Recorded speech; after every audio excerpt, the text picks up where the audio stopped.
പണ്ടങ്ങാണ്ട് ഒരു മച്ചാൻ പറഞ്ഞിട്ടുണ്ട്, എനിക്ക് നിൽക്കാനോട്ട് നിന്നാ ഞാൻ ഈ ഭൂമിയെ നീക്കാം. അതുകൊണ്ട് ആദ്യം നിങ്ങൾ നിൽക്കുക, എന്നിട്ട് നമുക്ക് നീക്കാം.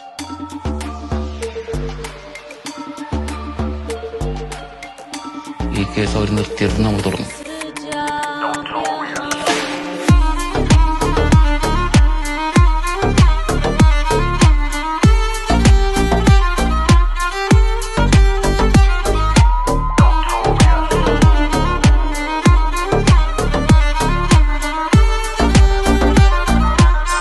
മനസ്സിൽ കണ്ടപ്പോ ഞാൻ മട്ടാഞ്ചേരി കണ്ട്.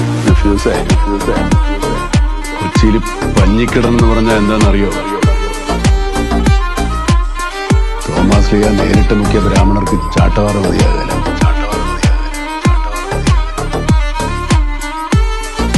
പൊക്കണം. ഏത് പടക്ക് പറയുന്ന